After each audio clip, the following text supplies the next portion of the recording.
En la trayectoria continua decíamos que el proceso es mucho más difícil, porque el usuario, aparte de dar la localización del extremo y la localización final, puede decir la forma de la línea o de la trayectoria que debe seguir, que puede ser una línea recta, podría ser un arco, un círculo, una función en específico. El hecho es que sobre la forma de trayectoria cartesiana que él seleccione, se van a insertar puntos intermedios para garantizar el cumplimiento de esa trayectoria. Esos puntos intermedios significa que tantos puntos haya intermedios más el inicial más el final, como son puntos de localización en el espacio cartesiano, son puntos a los cuales yo les tengo que realizar una cinemática inversa. Como es un punto de cinemática inversa, significa que yo a todos esos puntos voy a tener que unirlos de alguna manera, y decíamos que esas formas de unirlas va a ser a través de interpoladores. Cuando yo ya tenga esos interpoladores, yo voy a tener toda la cadena articular o todo el recorrido articular de ambas articulaciones. Decíamos que en este tipo de trayectoria analítica o continua pasaba lo contrario de las demás anteriores. En las demás, la trayectoria articular era la que se planificaba y la trayectoria cartesiana era la consecuencia. En este caso es al revés, la trayectoria cartesiana es el deseo y la trayectoria articular se debe ajustar para que se logre cumplir la trayectoria continua. En el proyecto que ustedes van a presentar, es decir, en la simulación, cada uno de ustedes tiene como meta hacerme cumplir los 4 tipos de trayectoria, pero a nivel simulado, desde el punto de vista de la morfología que ustedes han venido trabajando desde Robótica 1. ¿Qué diferencia tiene en el aspecto? Que como los 3 primeros tipos de trayectoria se basan en lo mismo, pues los 3 primeros tipos de trayectoria valen 2.5, mientras que el tipo de trayectoria analítico, el último, vale 2.5.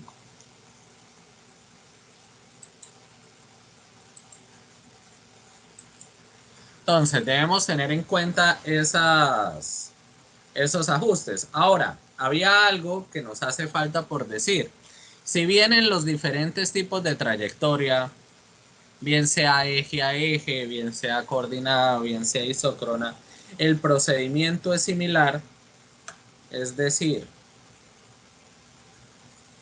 el usuario llegaba y me daba primero las localizaciones del extremo, ¿no?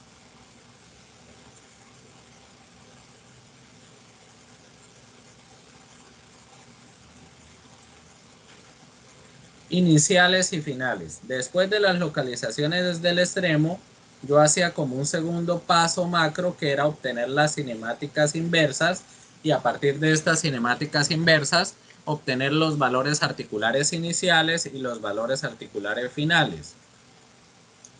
Como tercer paso, se ejecutaba el tipo de trayectoria, ¿no? Pero en este tercer paso, en la realidad, nosotros vamos a hacer una modificación. Sabemos, o en la realidad se hace una modificación. Cuando tenemos las cinemáticas inversas, yo en las trayectorias eje a eje, simultánea y isócrona, yo voy a tener dos resultados. Los valores iniciales de las articulaciones y los valores finales de las articulaciones. Incluso a este voy a llamarlo entonces Q11, diciendo que es el valor inicial, y a este lo voy a llamar Q12. A este lo voy a llamar Q21 y a este lo voy a llamar Q22, para que nos quede súper claro. Quiere decir que yo en realidad, para ejecutar, por ejemplo, una trayectoria eje a eje, yo tendría que unir este punto 1,1 con este punto 1,2. Acá, cuando estamos explicando la teoría, nosotros las vemos unidas a través de una línea recta. Pero en realidad eso no debe hacerse. Nosotros esa unión entre valor articular inicial y valor articular final, este tipo de unión se hace a través de algún método de interpolación también. Quiere decir que nosotros en todos los tipos de trayectoria, siempre que unamos valores articulares, vamos a estar interpolando. Quiere decir que el paso 3 en realidad sería interpolar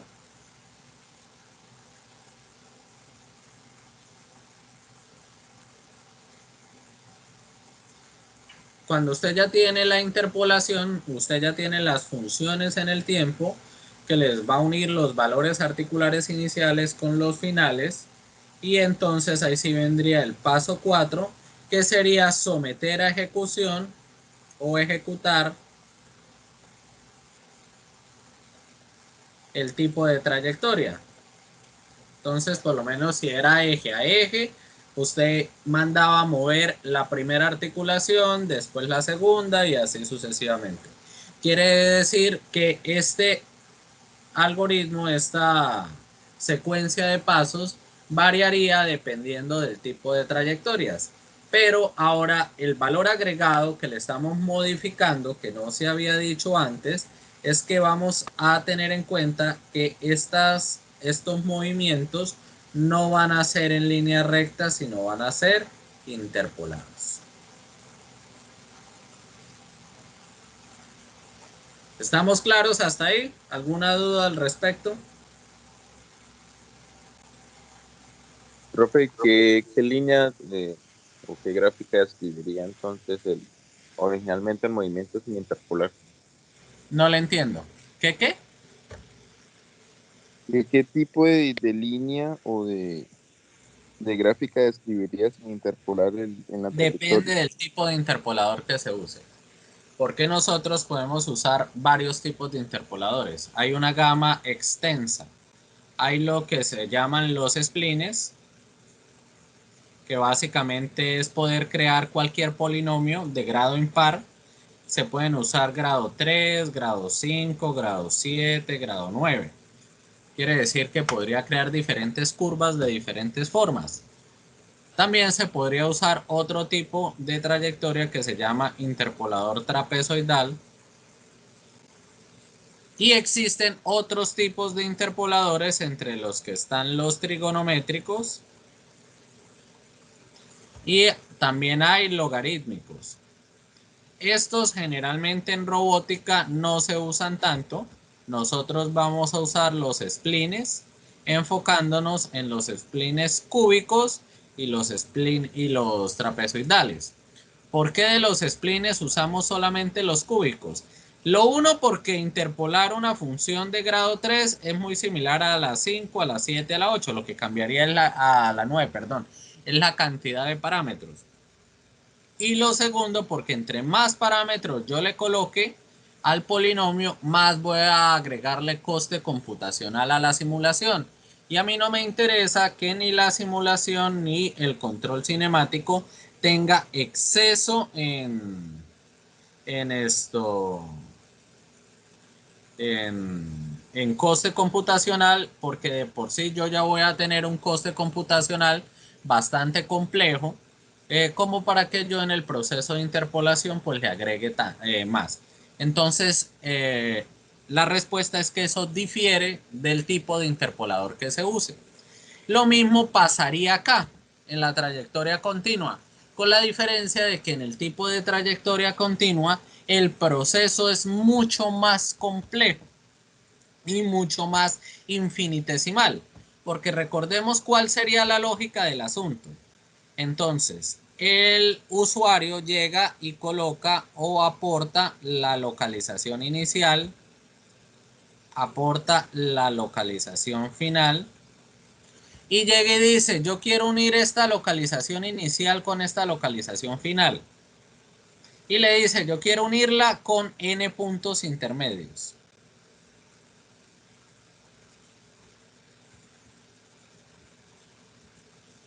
Cuando ya tenemos esos datos, él dice la forma, dice la localización inicial, la localización final, y dice la cantidad de puntos intermedios. Usted sabe que por cada punto que exista, aparte del inicial y del final, Eso es una cinemática inversa. Quiere decir que el coste computacional en este tipo de trayectoria es mucho más alto. Acá tendríamos que hacer una cinemática inversa, acá una cinemática inversa, acá una cinemática inversa, acá una cinemática inversa, y así sucesivamente.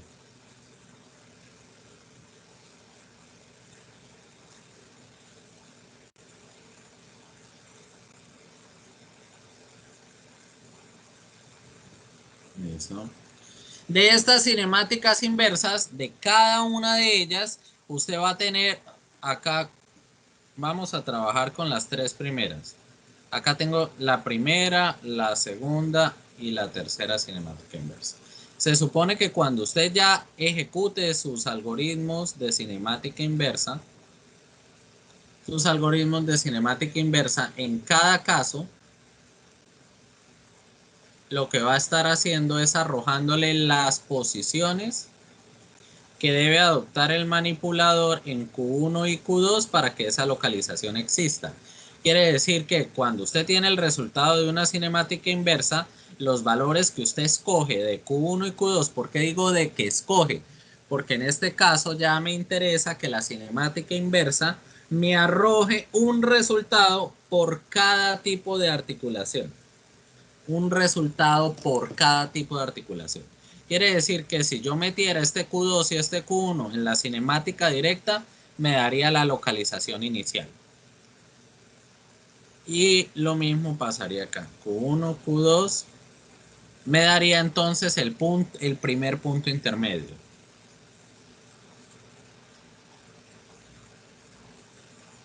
Y este me daría el segundo punto intermedio. ¿Hasta ahí todo claro? Sí, señor. Listo. Quiere decir que este tipo de trayectoria, por eso es que vale más dentro de la calificación, pero a nivel de coste computacional, cuando yo la ponga a ejecutarse, voy a notar que también es la que al computador le va a costar más para ejecutar, porque obviamente tiene que hacer mucho más análisis. En las anteriores solo teníamos que hacer dos cinemáticas inversas, ¿no? El usuario solo en estas articulaciones coloca la localización inicial, la localización final, y solo acá a esta le hacemos inversa, a esta le hacemos inversa, y solo tenemos resultados de inversa aquí y resultados de inversa acá, solo dos. Acá podemos tener muchas. En la vida real, entre localización inicial y localización final, pueden haber fácilmente estos 100 puntos intermedios. Obviamente nosotros no vamos a trabajar con 100 puntos intermedios porque nuestros computadores, no importa que ustedes tengan un supercomputador de gamer o cualquier tipo de máquina, no son computadores hechos para robótica. Quiere decir que su máquina se va a demorar aún así en procesar. Por lo tanto, nosotros trabajaríamos con 15, 20. Usted hace una prueba saludable de hasta qué cantidad de puntos intermedios es capaz de procesar con una buena velocidad su computador. El hecho es que cuando usted ya tenga todos los resultados de la cinemática inversa, nosotros para crear este camino de unión que debemos ver en la parte articular, nosotros vamos a estar interpolando cada valor articular con su estado siguiente, y lo mismo vamos a hacer con cada uno de ellos. Quiere decir que estas uniones se van a estar haciendo a través de polinomios. Esa es la parte que nos falta, ver los métodos de interpolación. Ya habíamos visto la teoría de cómo trabajan las trayectorias. Nos falta ver es cómo unimos los valores articulares a través de polinomios, y eso es lo que vamos a arrancar el día de hoy.